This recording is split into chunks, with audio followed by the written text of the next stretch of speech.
किसानों को सफलता तो मिली नहीं है, आखिर कब तक चलेगा किसान आंदोलन? जी, जब तक इन लोगों को सफलता नहीं मिल जाती तब तक किसान आंदोलन चलेगा। अच्छा जी, लेकिन किसानों ने कहा था कि हम 6 महीने का राशन लेकर के आए हैं, 6 महीने होने जा रहे हैं, राशन खत्म हो गया किसानों का। जी जी, नहीं, राशन ख़त्म नहीं हुआ, राशन तो बहुत सारा इनके पास अवेलेबल है और बहुत सारे लोग ये मिल के कह रहे हैं कि अगर राशन की कोई कमी पड़ती है यहाँ पर पे तो वो भिजवाने के लिए यहाँ पे तैयार है राशन। लेकिन जो किसानों के जो टेंट हैं किसान आंदोलनकारी थोड़े कुछ कम हो गए हैं। नहीं, ऐसा है एक्चुअली के चलते हुए कम लोग दिखाई दे रहे हैं, लेकिन ऐसा नहीं है। किसानों की संख्या बहुत सारी है, बहुत सारे लोग यहाँ पे डेली आते हैं और डेली रुकने के लिए बोलते हैं, लेकिन यहाँ के कुछ लोगों ने उनको मना कर रखा है। किसानों ने कहा था कि 2 मई के बाद में सरकार बंगाल से दिल्ली आ जाएगी। जी जी, तो किसान बड़ा एक मतलब आंदोलन करेगा 2 मई के बाद। जी जी, लेकिन आज जो है 11 तारीख हो गई है, कुछ अभी ऐसा दिखाई नहीं दे रहा है। जी जी, बिल्कुल दिखाई दे रहा है। जो बड़े संगठन हैं और जो बड़े पद पे अध्यक्ष लोग हैं, इस विषय में बात चल रही है उनसे, और इसमें एक दिन बीच में एकत्रित करके वो आपको टाइम भी बताएंगे। अच्छा, अपना मीटिंग का टाइम भी बताएंगे। सरकार कोई बात नहीं कर रही है किसानों से। 11 दौर की वार्ता हुई थी, उसके बाद में वार्ता कोई नहीं हुई है। जी जी, कभी जलजले तो कभी तूफान आएंगे, कभी जलजले तो कभी तूफान आएंगे, कभी मौत से भरे सामान आएंगे, और जब भी करनी होगी हिंदुस्तान की हिफाजत तो सबसे पहले किसान आएंगे। तो किसान तो है चारों बॉर्डर पर दिल्ली जी में। जी जी, लेकिन सरकार टस से मस नहीं हुई है। टस से मस होगी जी। मोदी जी अगर किसानों की बात नहीं मानेंगे तो उन्हें कुर्सी से उतरना पड़ेगा। वो तो अपने मजे से सरकार चला रहे हैं, चुनाव लड़ रहे हैं, किसानों पे कोई ध्यान नहीं है सरकार का। अगर किसानों पे वो ध्यान नहीं देंगे तो उन्हें सत्ता छोड़नी पड़ेगी, ये कुर्सी छोड़नी पड़ेगी। 5 राज्यों में चुनाव हुए थे, अगर उनको ऐसा लगता तो पहले किसानों को मनाते वो, लेकिन उन्होंने चुनाव लड़ा, पहले किसानों की तरफ कोई ध्यान नहीं दिया। तो अगर उन्होंने 5 राज्यों में चुनाव हुए हैं, इसका नतीजा उन्होंने भुगता है, उन्होंने देखा है कि बंगाल से उनकी छुट्टी हो गई। तो किसानों का क्या है, मतलब मनोबल बढ़ा है बंगाल के बाद? जी बिल्कुल, किसानों का मनोबल बढ़ा है। अगर ये किसानों को सपोर्ट नहीं करेंगे तो ये इनको कुर्सी छोड़नी पड़ेगी। लेकिन अमित शाह तो कहते हैं कि 50 साल राज करेंगे देश के अंदर। जी नहीं कर पाएंगे, अमित शाह जी इस देश पे राज नहीं कर पाएंगे, उनको कुर्सी छोड़नी पड़ेगी। यूपी में चुनाव आ रहा है अगले साल 2022 में। जी जी, तो किसान क्या कुछ अपना रंग दिखा पाएगा यूपी में? उत्तर प्रदेश के अंदर भाजपा की गवर्नमेंट तो गई, भाजपा तो गई उत्तर प्रदेश। लेकिन योगी जी कहते हैं 4 साल बेमिसाल डंकी की चोट पे हमारी सरकार बनेगी। जी, उत्तर प्रदेश में कोई विकास का काम नहीं हुआ, विनाश का काम हुआ, कोई विकास का काम उत्तर प्रदेश में नहीं हुआ।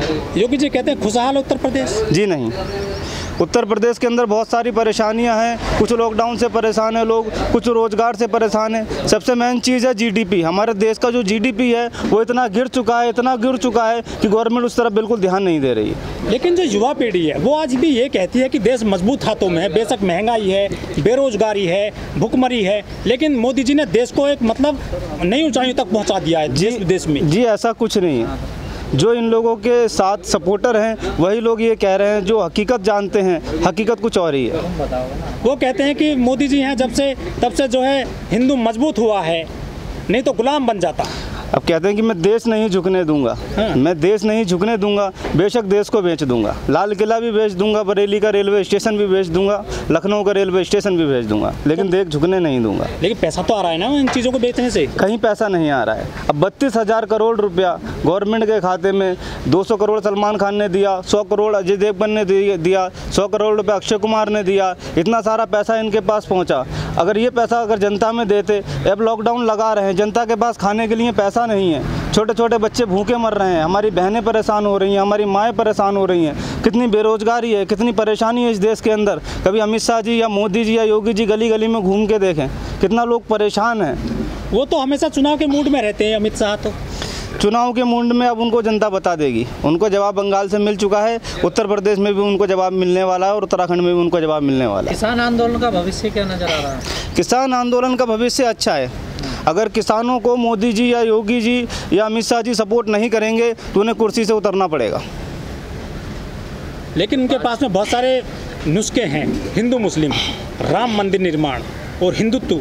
इनसे चुनाव जीतते हैं, इनसे वोट मिलता है बीजेपी को। तो जी, बॉर्डर पे जवान मर रहा है और खेत में किसान मर रहा है, लेकिन मोदी जी को कोई फर्क नहीं पड़ रहा है। अच्छा जी, क्या वजह है, क्यों नहीं फर्क पड़ रहा? जी, केवल इनको अपनी कुर्सी दिखाई दे रही है, केवल अपनी सत्ता दिखाई दे रही है।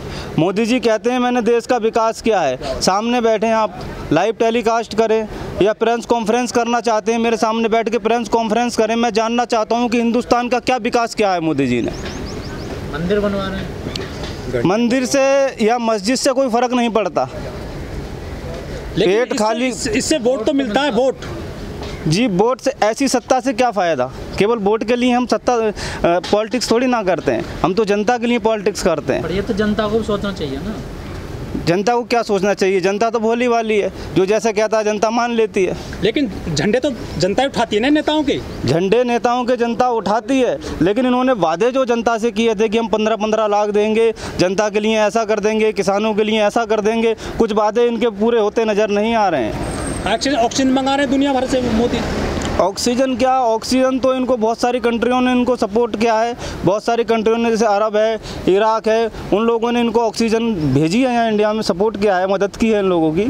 लेकिन कुछ हालात सुधरते हुए देश के नज़र नहीं आ रहे हैं। जो बिहार के पूर्व सांसद हैं पप्पू यादव, इन्होंने जो राजीव प्रताप रूडी हैं, बीजेपी के सांसद हैं, उनके वहाँ पर जो सरकारी एम्बुलेंस खड़ी थी, उनका जो है पर्दाफाश किया तो उनको जेल भेज दिया आज मॉर्निंग में। वो गलत है, ऐसा नहीं करना चाहिए। इसलिए इस देश के लोगों को समझना चाहिए, उनको जानना चाहिए कि भारत में हो क्या रहा है, इंडिया में हो क्या रहा है। लेकिन लॉकडाउन में जो मोदी सरकार है, सबसे पहले मोदी सरकार ने इनके श्रम कानूनों पर प्रहार किया था। पहले 8 घंटा कर्मचारी काम करता था, उनको 12 घंटे का काम कर दिया गया है। तो लेकिन मजदूर इस तरह से नहीं आए थे सड़क पर जिस तरह से किसान आज सड़क पर है। बात यह कि ये जो लॉकडाउन था ना, इससे वो आर्थिक रूप से एकदम कमज़ोर, कंगाल हो चुकी थी।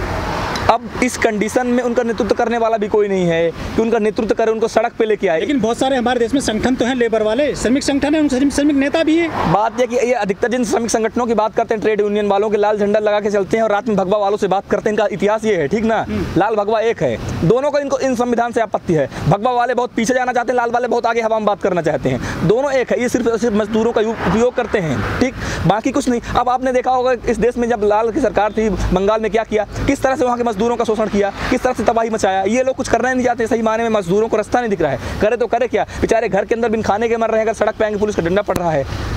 ये देश कहाँ जा रहा है कुछ पता नहीं चल रहा है, कहाँ जा रहा है देश। तो क्या रणनीति है किसानों की? अब किसानों की रणनीति फिलहाल यही कि ये आंदोलन जैसे चल रहा है उसको ऐसे चला जाएगा, इसमें रणनीति भी कुछ भी नहीं जोड़ा गया है। क्योंकि अभी हमारा जो दिल्ली जाने की कॉल थी, उस कॉल को पोस्टपोन कर दिया गया है।